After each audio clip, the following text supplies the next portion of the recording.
Hello everybody and welcome to episode 40 of Lazio Lounge. I'm Vittorio Campanile, with me unfortunately again Alasdair McKenzie. Hello Alasdair, how are you? I'm good. Obviously 40 episodes is too much. I'm kind of surprised that it's number 40. It took me off guard a bit.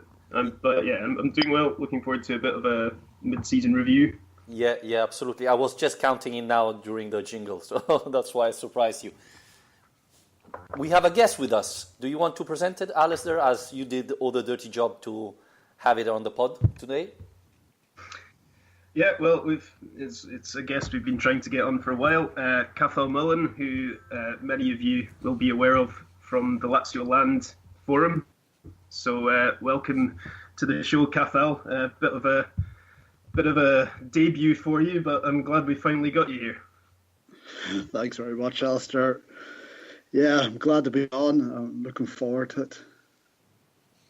Yeah, so do you want to, just before we start, I mean, probably most people who listen to this podcast will know about Lazio Lounge, but in case they don't, do you want to take a minute to explain, the website and what happens over there? Yeah, so Lazio Lounge is really a community that's been going in various guises for about 20 years now, and really the whole idea of it is to bring international Lazio fans together in one place. And kind of the focal point of it now is our forum, forum.lazioland.com. And it's an English-speaking forum, and everybody's welcome to join and get discussing. It's pretty active over there. Yeah, it is pretty. I tend to now instead of actually getting involved because I feel like it'll end up taking up my whole life. Well, I think a lot of people are like that, Alistair. I think a lot of people read, and that's absolutely fine. It's good. It's good that the people are getting something out of it in whatever way they can, and that's absolutely fine. But there's definitely a group of us that spend probably too much time on that forum. So you're probably lucky in a sense. So basically, if you are a Lazio fan, English speaking, you have to do two things: subscribe to the podcast Lazio Lounge and to the forum Lazio Land. That's it, and you have everything. Perfect. So, no Lazio playing this weekend, so there's not that much of football to talk, but there's a lot of transfer market rumors, and it's even the perfect time, Alasdair, to do a sort of season review, or at least beginning of the season review. It has been a surprising beginning of the season for Lazio because, we've been talking all summer, every time the second year for Lazio with the same manager is usually terrible, but performance, player that wants to leave, etc., etc. So we were all a little bit concerned, waiting for this to happen again and again and again. But at least for now, Inzaghi is able to not only continue with the great form of last year, but probably do even better. Big surprise, can we say, Alasdair, after Keita and Biglia leaving? Well, I think the summer recruitment was pretty good. I think we were both saying at the time that we would have liked to see another striker come in, which I think we still agree with. Obviously, Immobile's form has been absolutely sensational, but the kind of threat of what would happen if he got injured is still there. But yeah, I think you're right. It's usually we got so used to this kind of cycle with Lazio where a good season is followed by a bad season.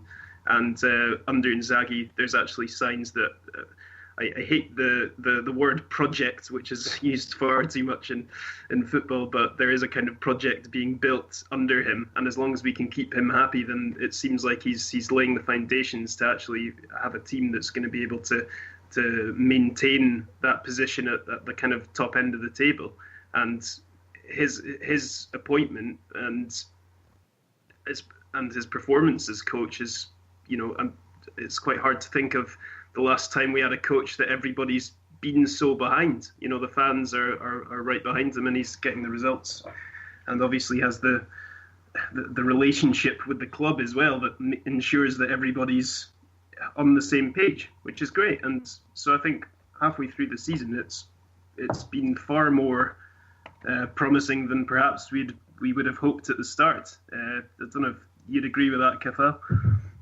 Yeah, I would. I can't say I'm absolutely shocked that we are where we are in the table, but to have as many points as we have now, to have done it the way we have done it, with Immobile scoring at the rate he's scoring at, with Luis Alberto coming through, to have done it in that manner, that's what I think is the real surprise. And it does break that cycle of, you make Europa League, then you just have too many competitions to worry about, and you inevitably have a bad season, and the dressing room descends into chaos, and you have to rebuild. And we seem to have broken that cycle. It's still, of course, only half the season, but to put as many points on the board as we have, and to have kind of unearthed a few things along the way, you'd be optimistic that it would continue.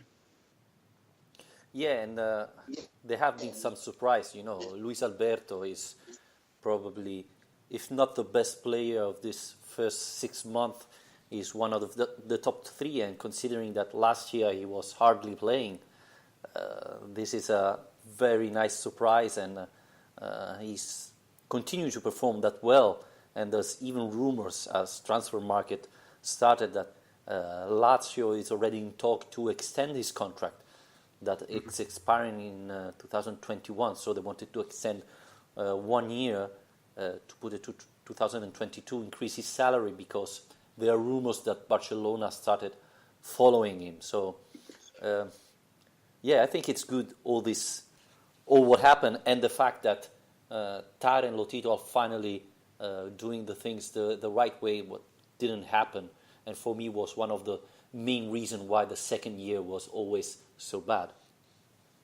Well, I think one of the most impressive things that Inzaghi's done is managed to improve the players he's got, because like Cathal mentioned, what so often happens is once we qualify for Europe, the necessary recruitment to actually consolidate that kind of position doesn't come in, and that's when the squad becomes too stretched. And I still think this squad doesn't really have enough quality and depth to fight on three fronts. It's obviously proved me wrong so far, but we could still do with some additions in various areas in the squad.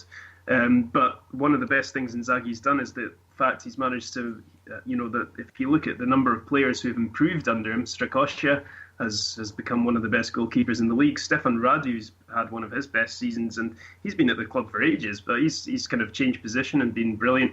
Stefan de Vrij's been brilliant again, and Luis Alberto's the obvious one. But throughout the entire team, you've seen improvement from guys who were there last season, who weren't at their best, and that's, I think, something that is a huge compliment to Inzaghi.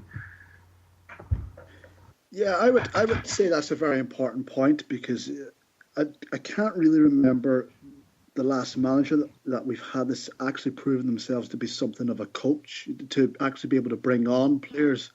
And I think that probably is the difference at this level when you're looking to push into, say, the Champions League spots, looking to move further up the table and grow as a club. I think you need to be able to coach your players, to be able to get more out of them. And it's definitely fashionable now in management. You can look at plenty of other top clubs. They're all looking for a manager that has ideas to bring along players to get everything clicking. And I think if you look at the way we played, particularly in attack this season, and we saw even towards the end of last season with different players, there's a fluidity there when we're playing really well, where I think you can really see where having Simone Inzaghi on the bench is making a big difference. Now, we talked about this during all the season, that Lazio don't have too many options on front. But for example, Beppe Bergomi, last Sunday after Spal Lazio and after the night match of Serie A, people were saying, they asked Sky, but Lazio hasn't got all that type of players. And he said, hold on a minute. Look the bench Lazio had against Spal. You have Luis Alberto playing and Immobile, okay. But then you had Felipe Anderson, that is considered one of the best players in Serie A. You have Nani, that is recovering and should become an option now that he's fit. Caicedo was injured but should be back now in January, and he already proved to be, obviously, not Ciro Immobile level, but he's scoring and he's making assists. So, is it really true that Inzaghi doesn't have that many options in front, or maybe Beppe Bergomi is right that Lazio get not too much consideration, but they have the player to succeed and have good results on all these three trophies that they're in: Serie A, Coppa Italia, and Europe League. I think we definitely got good options in that number 10 position anyway. That much is obvious from Alberto and Nani and Anderson, who can all play there. But I think it is just the centre forward option that's the main concern for me. I mean, Caicedo's, if there was, touch wood, there isn't, but if there was an injury to Ciro, then you've got that guy leading the line, and those other three, you could maybe experiment with playing them as a centre forward, but that's not their natural role. So that is still a bit of a problem position, I'd say.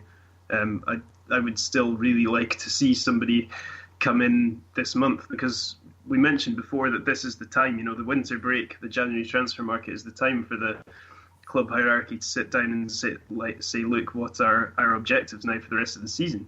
And we're in the semi-finals of Coppa Italia, we're in a Champions League place and the knockout stages of the Europa League. So if we get this transfer market right and get the rest of the season right, then we're on for one of the best campaigns Lazio have had in recent history. So I think now's the time to invest.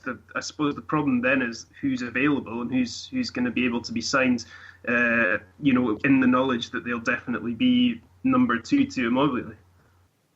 I think that's the critical point there, because you're trying to convince a player to come in and accept sitting on the bench in the hope that something happens to Immobile. And the problem you have on top of that is, with our salary cap, you can't exactly, convince the player to accept that status with money. So,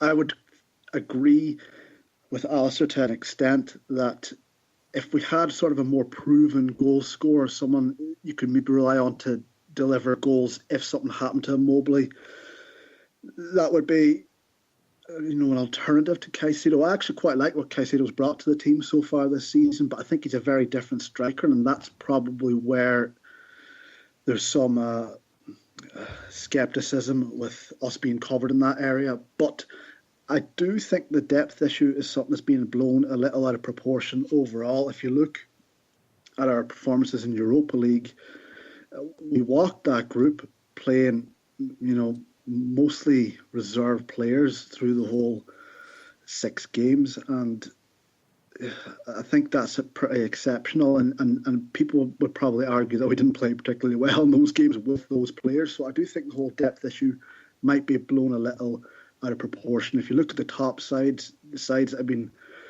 dominating the league, Juventus, Napoli in recent years, their benches, if you go back historically, they don't look that much better than ours now, so possibly we're blowing that a little out of proportion overall.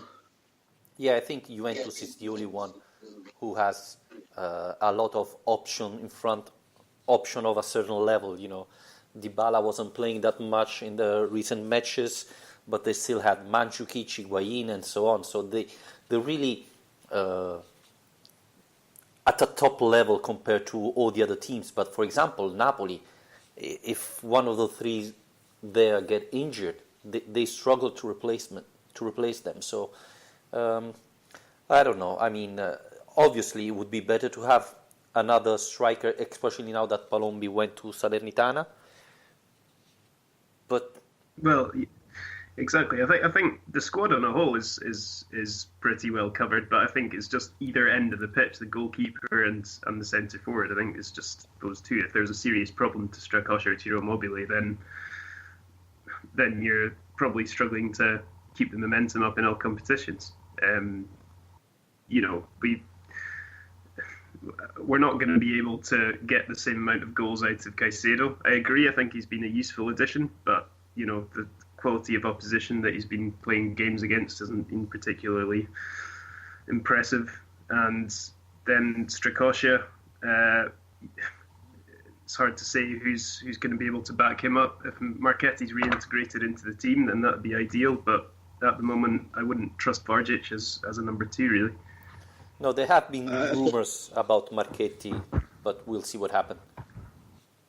I was just going to say, I think if something happened where Caicedo had to play regularly, I think you'd really be looking at Luis Alberto, Felipe Anderson, Milinkovic-Savic would need to get on the score sheet more often.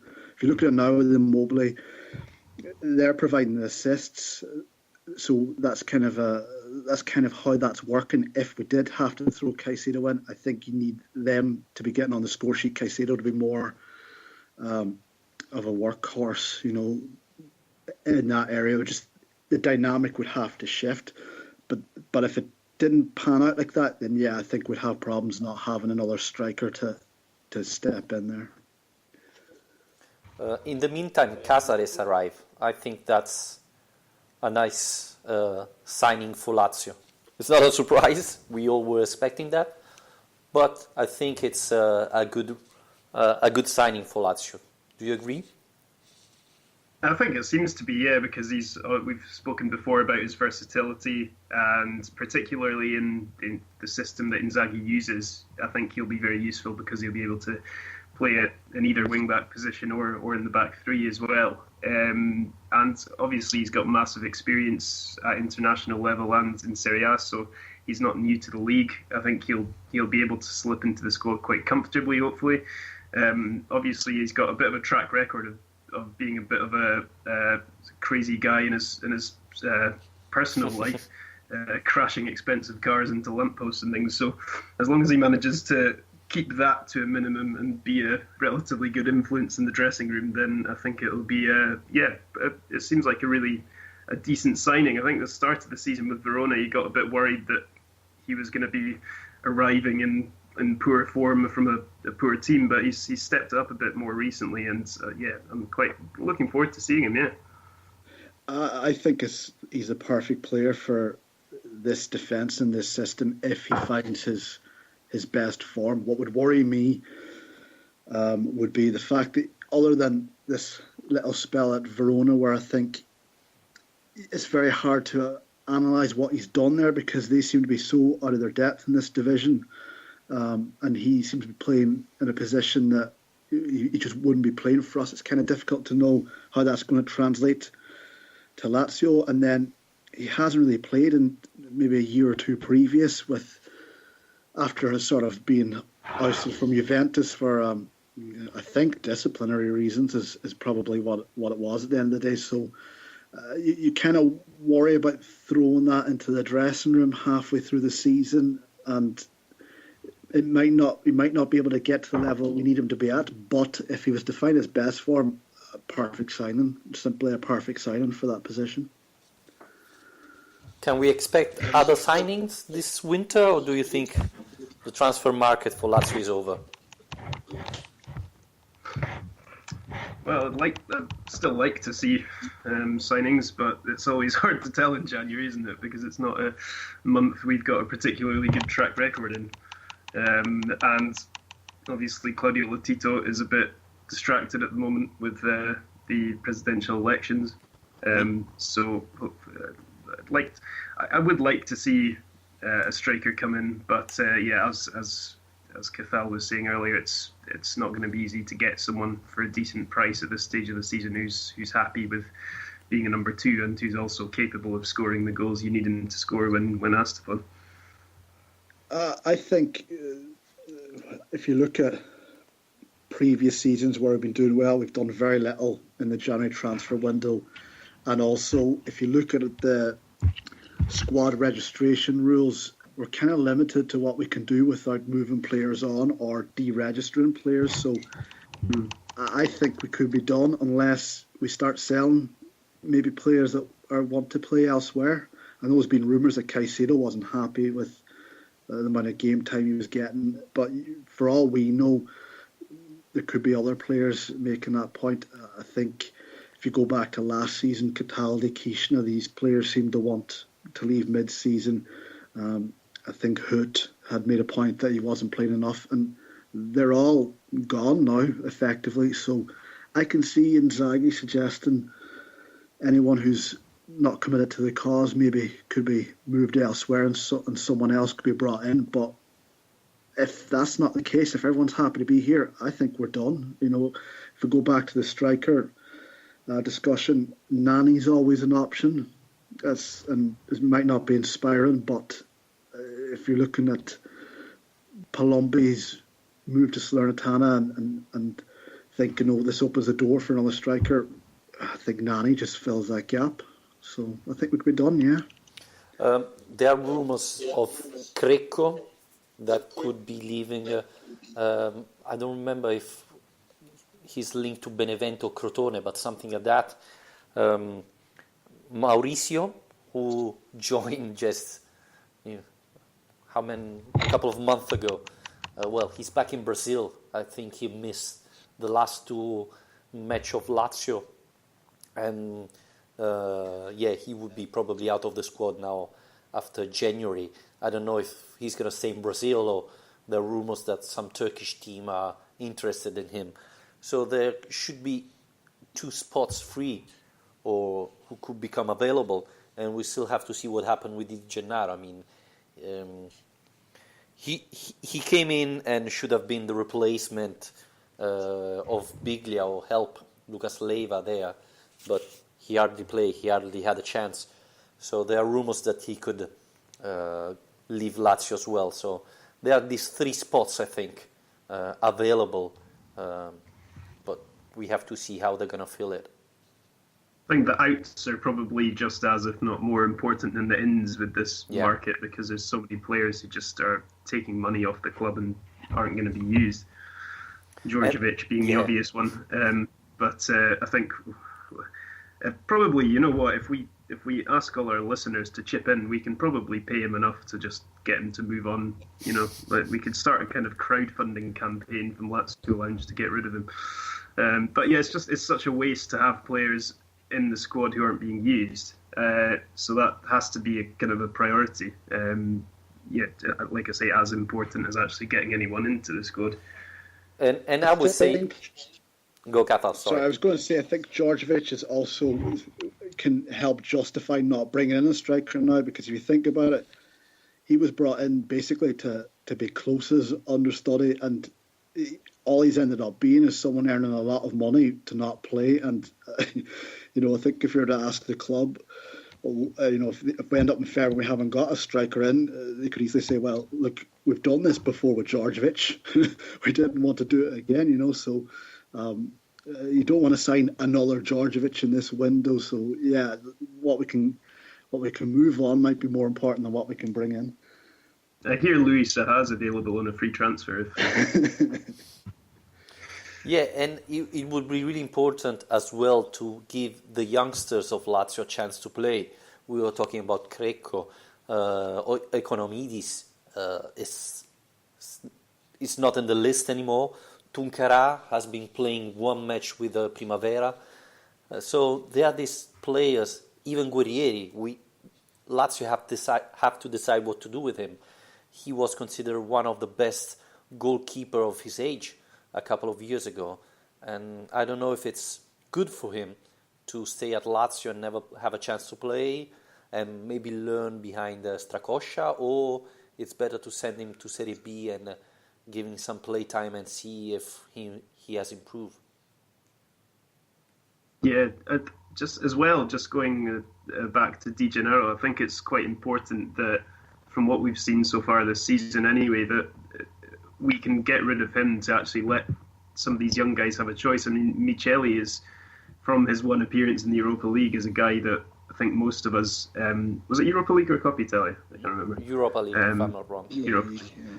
But he's a guy that, there's been talk again this week of him getting a new contract, and he played very well in his game, and I think we'd like to see more of him before we see Di Gennaro. And obviously Morja is a guy we've talked about a lot in this podcast, but Morja is someone all of us would like to see probably get more game time. So I think when it comes to a choice between promising young Lazio players who've come through the academy or journeyman midfielders at the wrong end of their 20s, then I think the decision has to be to go with the young players.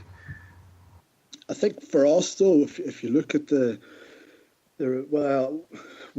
I think as we all struggle to see Primavera games or any of the youth games, but if you sort of go on reputations, it seems like we're kind of blessed in the goalkeeping department in youth ranks, but not so much elsewhere. So I think one of the things we could have done, and might be a criticism, is maybe try to get one of the young goalkeepers some time in the Copa or in Europa League to see if there's anything beyond Strakosha, and that's something that we haven't done. And I would agree, De Gennaro, I quite like him, but and I can see at the time I thought it was a very logical signing. I still think he's someone you could trust to an extent if we really needed to throw someone into midfield, but he's a player that could really make way for some of the youth. And Michele is I think he's the most promising player we have in youth ranks, and it would be a sensible thing to do to try and promote him.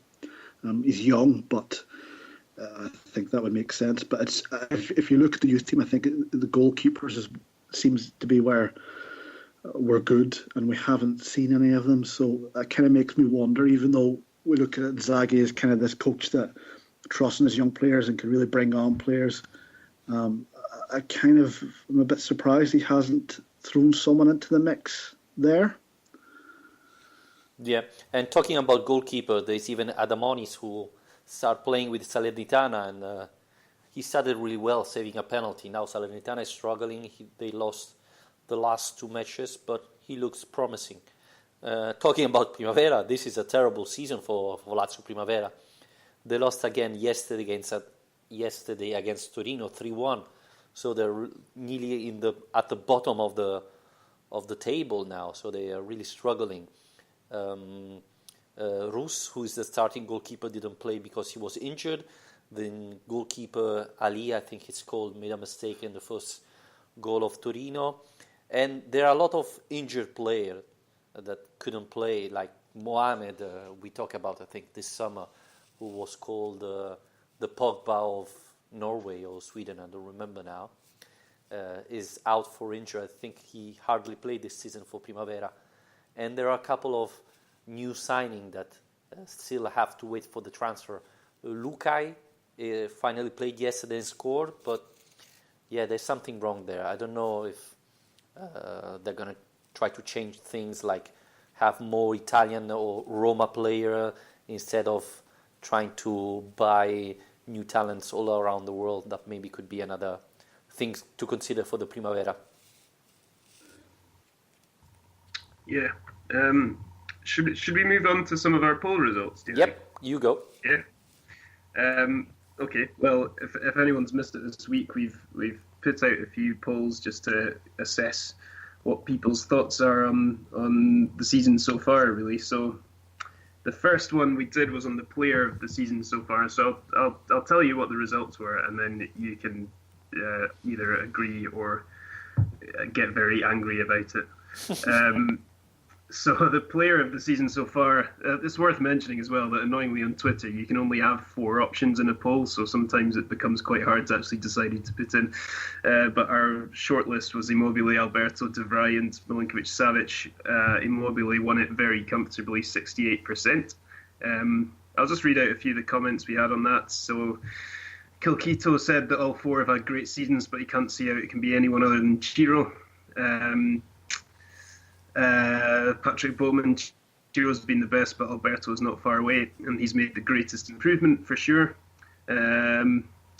Rodrigo Roca says, tough choice, Ciro's back to his prime and is our top scorer, so I chose him. Alberto's impressed me so much, and Sergei was our best player last season. So, I voted for Immobile here as well. I think for those kind of reasons people have just said, we wouldn't be where we are without his goals, so it's quite hard to look past him, even though the other guys have all been impressive as well. I don't know if do you two agree? I voted Luis Alberto, so I would say Ciro. I don't even think it's close, to be honest. I saw earlier in the week, I think it was a compilation of the goals that he scored so far this season. You just look at them, and most of them are incredible finishes. Even the penalties are just insane, the way he's taken them. I know he's missed this season at a point, but I just think, I don't want to reduce it to just that, just a clip of goals, but it was just a reminder of how clinical he's been. He's really just taken his chances. It just has to be Ciro. One thing important about Ciro Immobile was that last year a lot of, the football expert was saying, yes, but he never scores against Juventus, he never scores against Milan, he never scores against top team in general. And then this year, he scored 3 times against AC Milan. Now people can say AC Milan is not a top team, okay, but he scored against Juventus in all the 2 matches Lazio had against Juventus. So I think that's the part where he improved more. He starts scoring goals against top team. Decisive goal when the score is still not decided. He's always the guy who scores. So I think that's the biggest improvement he made. But I voted Luis Alberto because without him, I don't know how many assists he made to Ciro Immobile, and he's probably the biggest surprise of Lazio, the biggest problem the other teams have, because they all know how Ciro Immobile played, and so they know eventually how to stop them, but they cannot manage the talent, the surprise that Luis Alberto brings every time on the pitch. The first goal against Spal is simply unbelievable, and then you have to think of all the rest he did for Luis Alberto and for Immobile, for Milinkovic-Savic. So I really think that Luis Alberto is the player of the year for this first 6 months. Yeah, that goal against Spal was just amazing. I think most of us will agree that Alberto's the most improved player. I just think in terms of consistency, Ciro's been far more consistent this season. And the goals, left foot, right foot, headers, penalties against all level of opposition. He's been brilliant. I'll move on to the next one. The match of the season. This was by far the closest one we've done. So the options were the 3-2 win against Juventus in the Supercoppa, the 4-1 win against Milan in Serie A, 2-1 win away to Juventus in Serie A, and the 2-1 win away to Samp in Serie A as well, which got 0% of the vote. But we needed a fourth.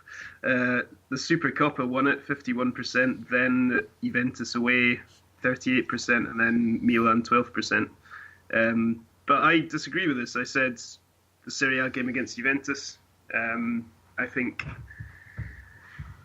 that was just the most kind of significant result for this Lazio team in terms of proving where they are.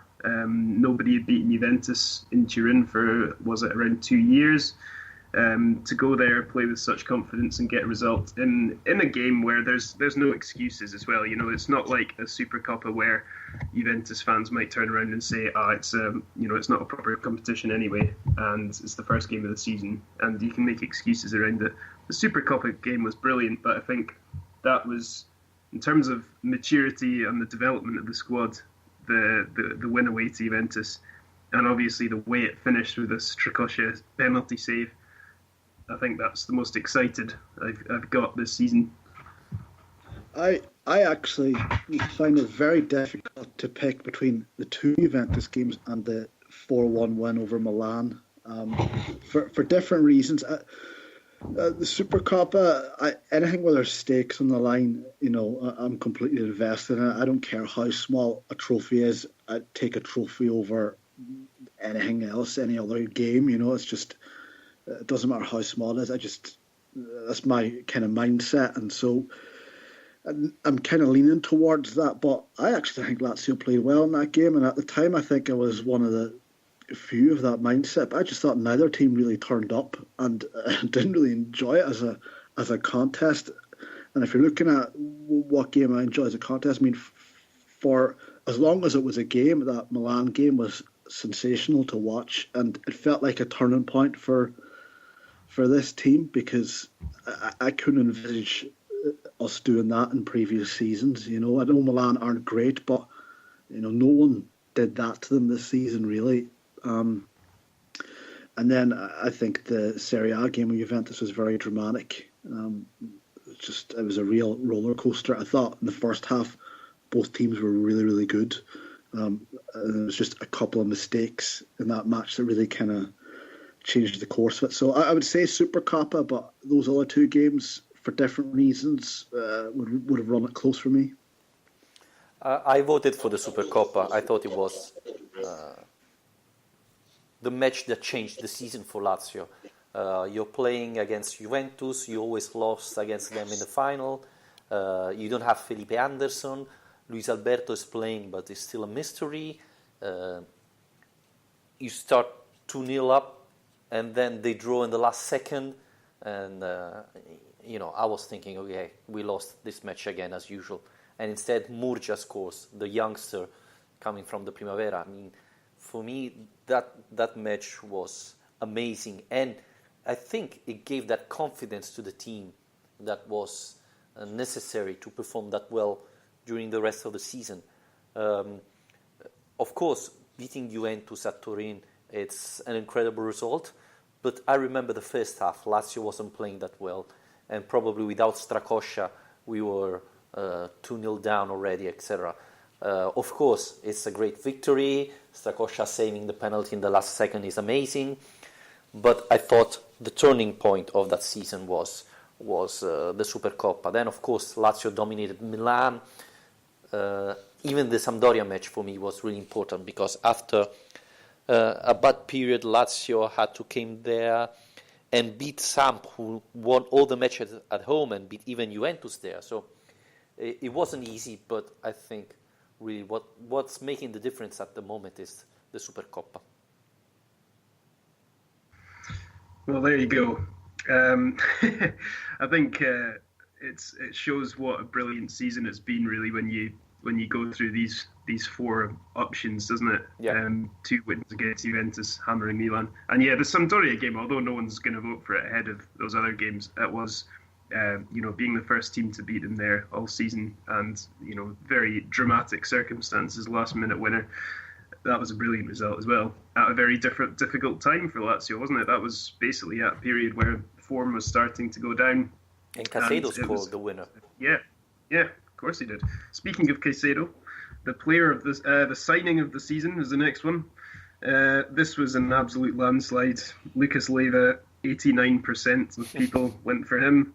Then Marisic 5, Nani 4, and Caicedo 2. I'll just read out a few comments from people again. Charfa Lazio says Lucas the best, but we've had some hope for the others like Caicedo.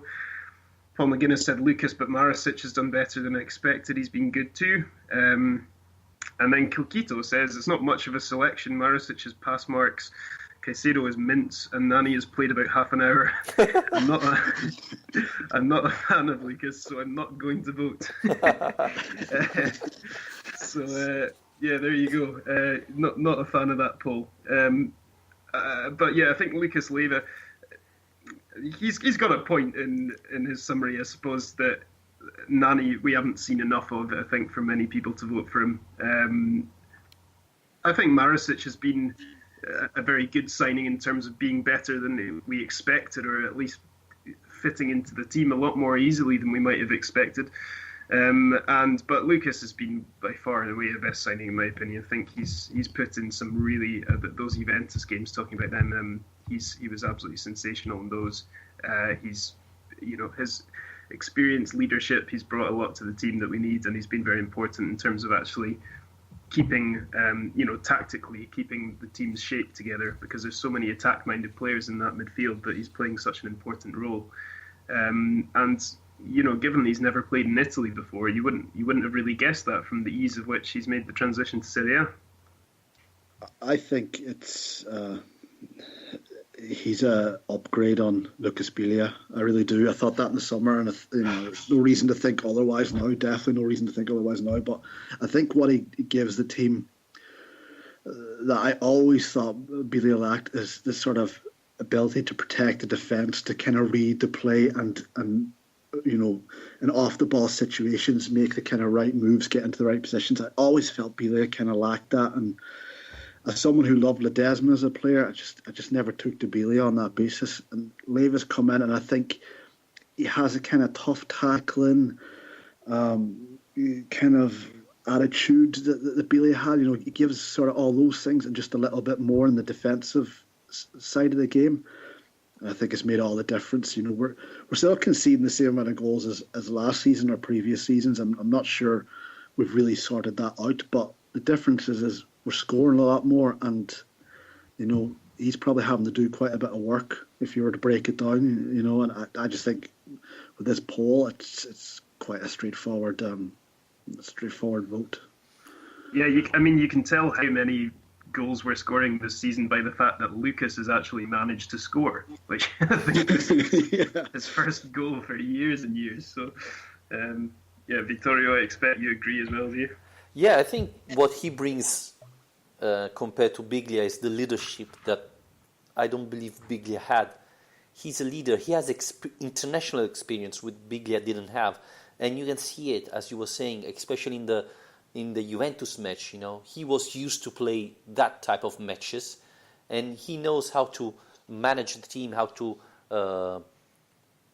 cope with a tough moment during the match, and to help the other players perform. I think that's the biggest difference.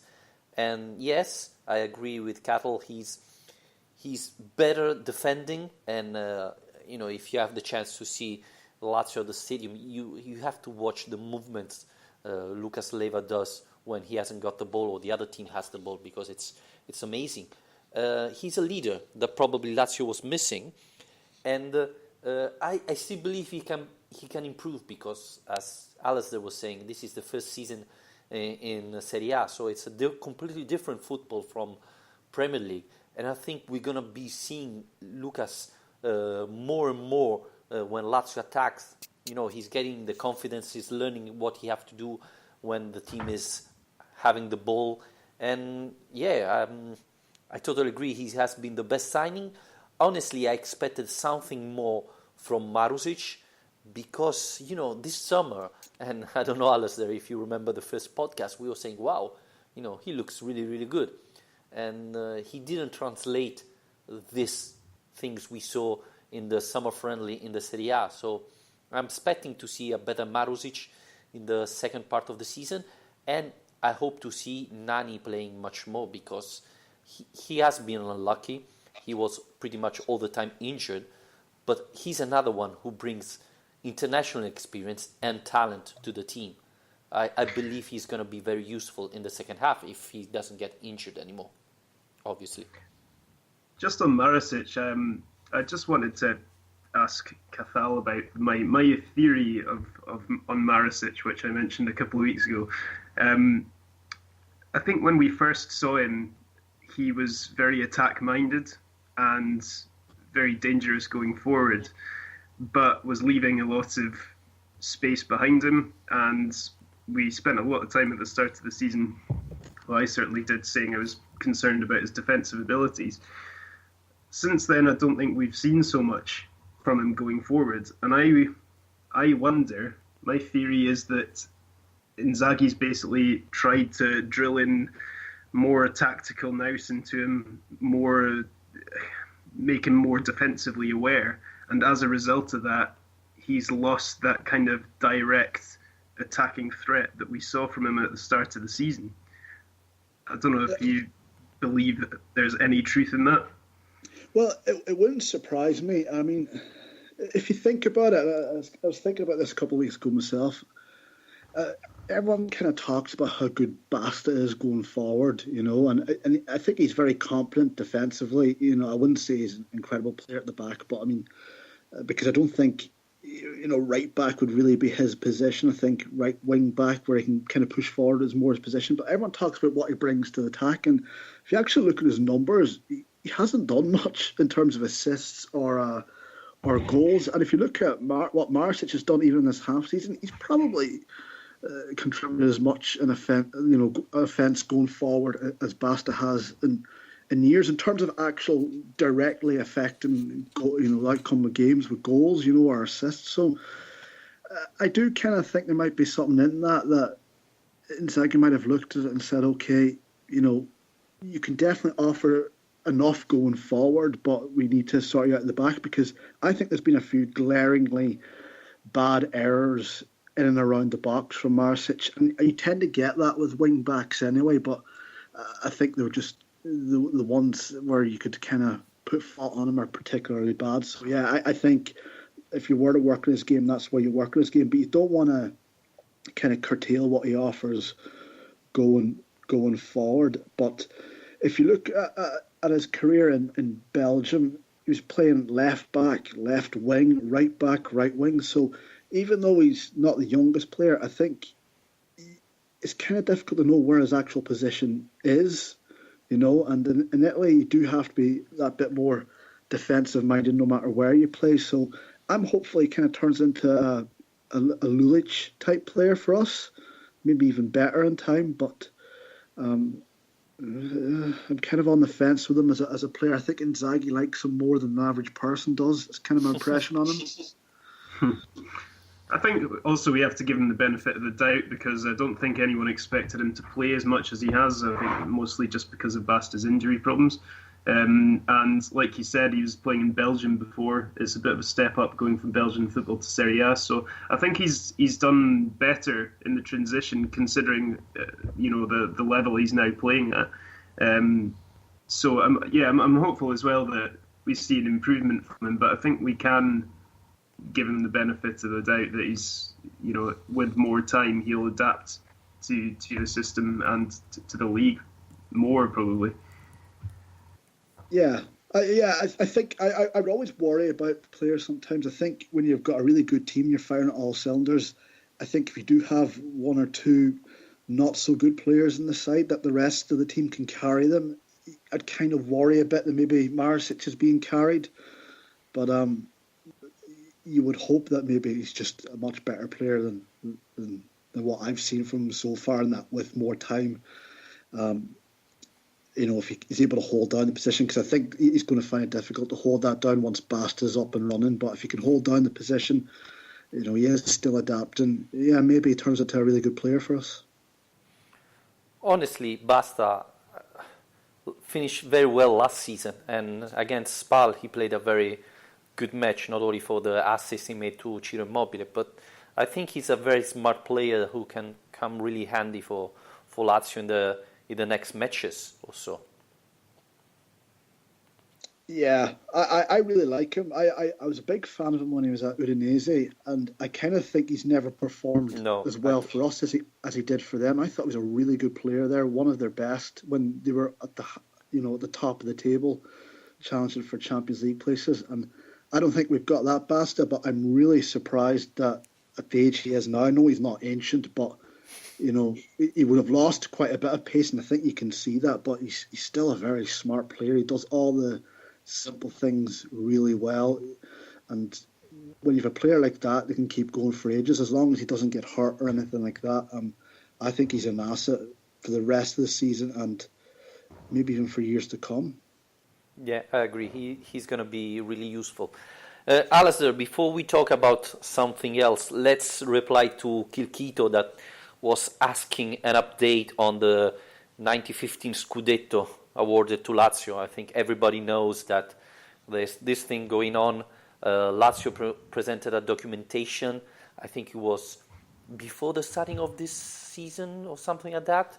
And Tavecchio pretty much, when he was president of FIGC, said, this is not top priority for us, so we're going to talk about it, but not now.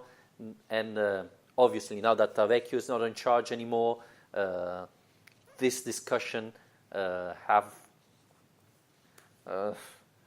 not on the table at the moment, but the thing is, Lazio decided that when FIGC is going to be clear on who's going to be the real candidate, who's going to be in charge of FIGC in the next month, then Lazio is going to come and again present the reason for giving Lazio the Scudetto, 1915 Scudetto. So we're gonna see what happens in January. They have to elect the president. Lotito could be one of the candidates there.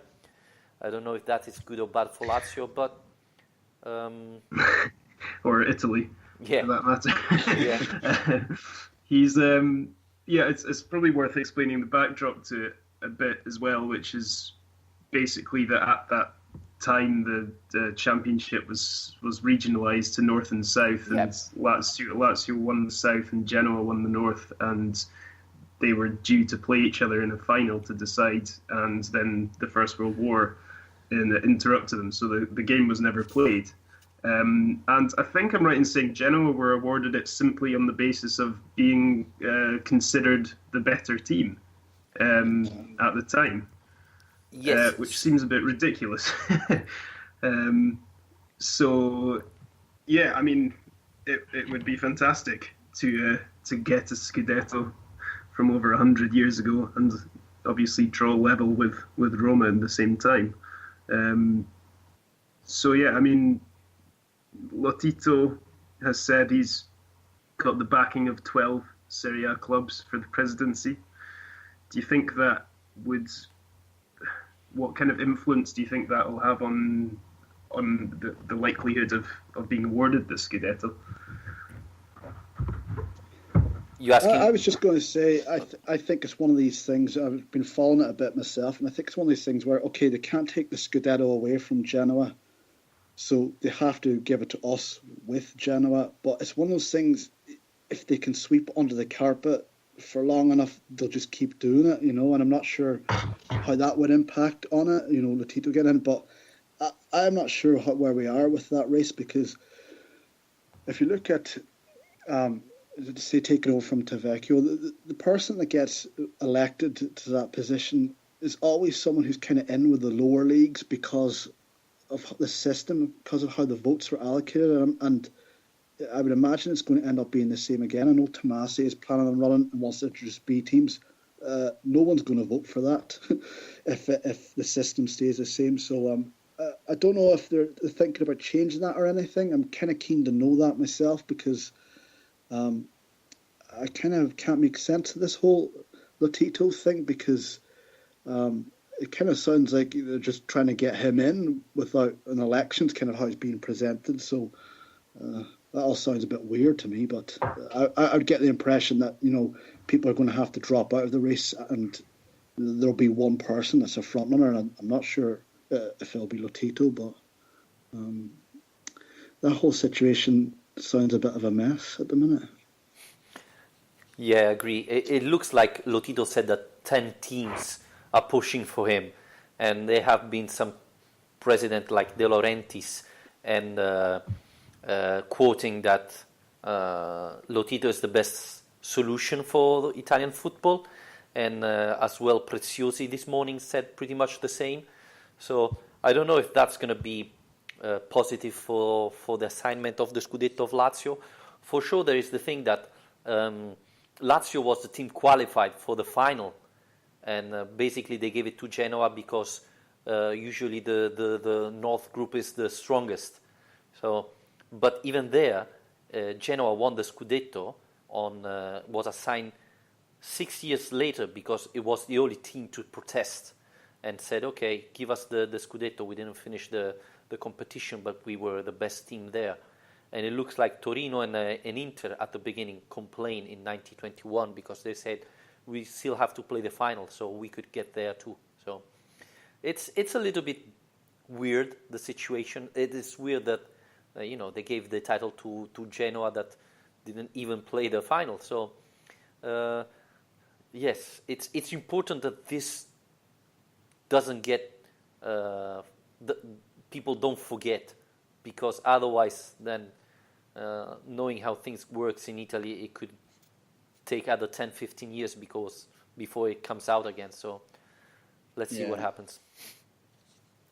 Well, was it last year or the year before? I think it was 30,000 or so Lazio fans signed the petition to get it considered again. So I can't imagine Lazio's fan base is one that's going to forget about this. But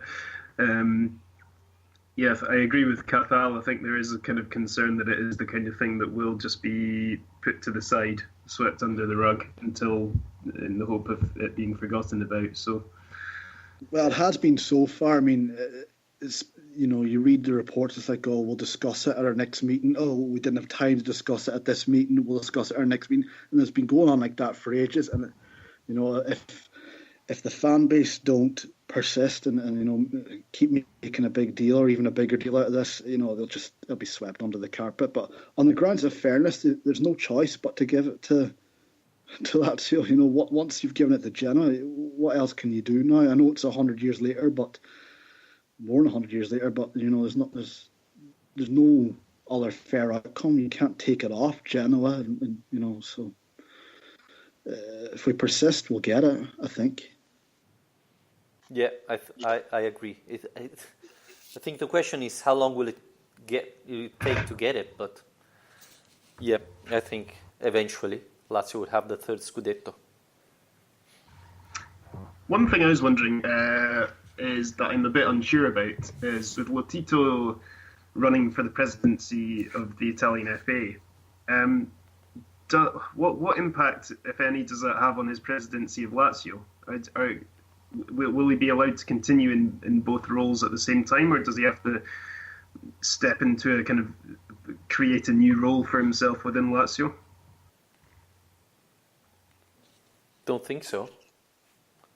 Yeah, I kind of had this. It just seems like a bit of a conflict of interest to me, but perhaps not. Yeah, I had the impression that he wouldn't be able to hold the presidency and run for that, because I kind of, from reading around, I always kind of thought I was taking for granted that he could never run for that, or at least he said he could never run for that. But to be honest, I've said this in the forum for years. I think this is his end game. I've always thought this is the position he wants to run for. Every move he's ever made in the Italian FA, every sort of semi-political move, it's all been geared towards this. I think he backed Vecchio to put himself in position for this. He knows that if the system doesn't change, he's a front runner.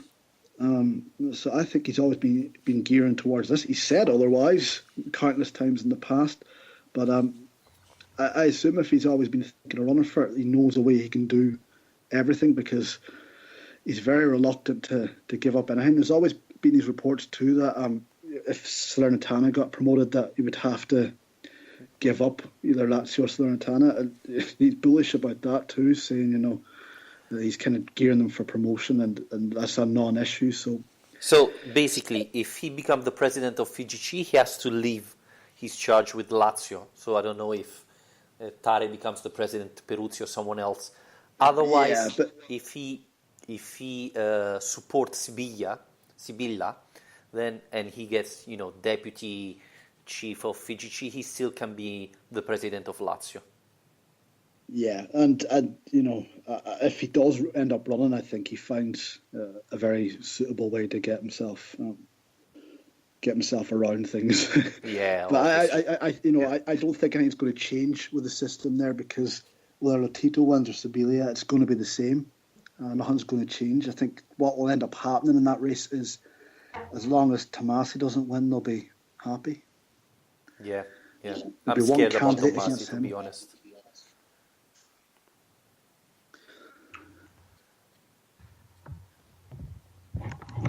Okay. Do we have to talk of something else? Lazio Chievo coming up?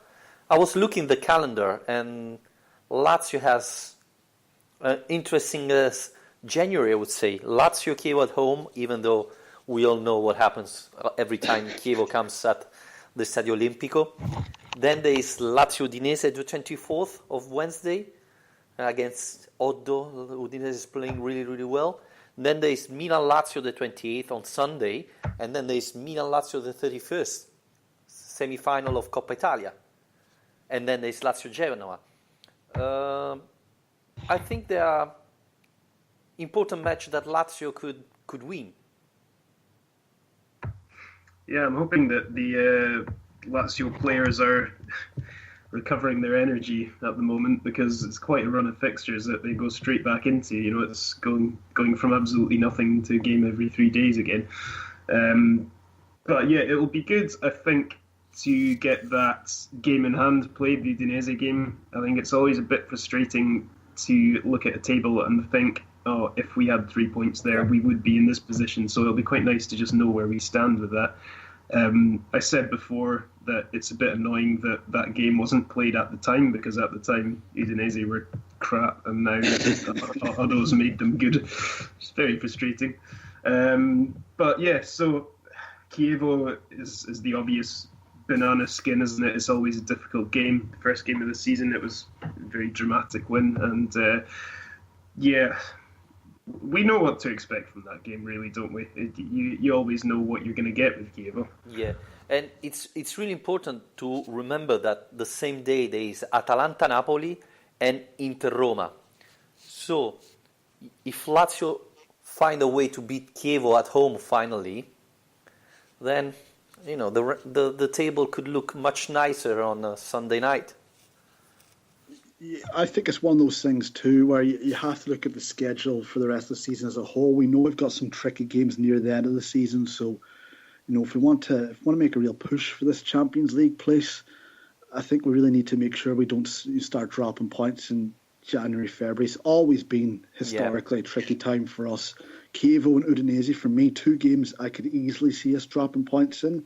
I know if we play to our best, we won't, but you know, it's not hard to make a case for dropping points in those games, knowing what Odo's Udinese has been doing and knowing what Chievo have done to us for years. And you know, a bad result could set things off. You know, so really, I think we need to focus on getting 6 points from those 2 games, and that would set us up well for the rest of the season. And if we can get any sort of gap on teams, on Inter, on Roma in this race, I think that would be very useful, because you know, for 5th or even 6th, you know, for chasing that spot near the end of the season, I can't really see how we're going to make it. So yeah, I need to get off to a winning start now after the break and keep it going for as long as possible. The one thing that's come to mind for me with these 2 games as well is Albano Bizzarri, because this guy seems to have had a kind of extra motivation ever since he's left Lazio. Yeah. When he was at Chievo, he always played so well against us, and now he's at Udinese. So I'm really hoping that history doesn't repeat itself and he has another absolutely brilliant game against us for Udinese, because I mean the guy's 40 years old now. It's quite impressive, really, but he's still going. Yeah, he's a great keeper. Yeah, he didn't play very well in the recent matches, but yeah, he looks like he remembers Lazio very well and always has his best match against us. Well, it sounded like at the time that he kind of was convinced he was going to be the number one. And to be brutally honest, at the time, I know he didn't have a big reputation, but you know he was one of the best goalkeepers in Serie A at the time, and I guess he could be justified in feeling that way. So yeah, I'd say we are extra motivation for him. His career could have been a bit different had he maybe got what he merited. He could maybe still be between the posts for us, you know. So. I remember the first season with us, he played in the Europe League and he played really poorly. I think we went out of the Europe League thanks to his terrible mistakes. So the other season he played better, but the first season he was awful. So yeah, no, I don't think he showed his best for us at all. No. I think his best years were probably before he came to us, and I think since leaving us, he's kind of proved that he belongs at this level. But yeah, for us, I think he wasn't amazing by any means, you know. Well, yeah, we're gonna see. We're gonna see what happens. Yeah, see how good he is in a couple of weeks. Yeah. Anyway, this Sunday is really, really important for Lazio, because considering Inter and Roma playing against each other, Atalanta, Napoli as well, you have to win it and hope to get some points for the coming days. I think we can wrap it up. It's more than 1 hour that we are talking, so I don't know if you have a busy Sunday. Cathal, thanks for joining us, and you're most welcome. Thank you very much. Thanks to you. Al, instead, if you want to take a break next Sunday, no problem. I will find a replacement. Yeah, are you asking me to go on a winter break? Yeah. Dubai, like all the Lazio players, or Maldives, like a lot of Serie A players. Yeah, I wouldn't mind going off to Dubai or the Maldives, but I think it's going to have to be Scotland, unfortunately, for the time being. Okay, guys, thank you very much, and thanks for everybody watching us, following us. Remember, you can subscribe to our podcast on iTunes, on Spreaker, on YouTube, and follow us on social medias like Twitter and Facebook. Thank you very much, and always Forza Lazio. Come on, you eagles, there's no time to fear. Up there's an angel watching us so dear.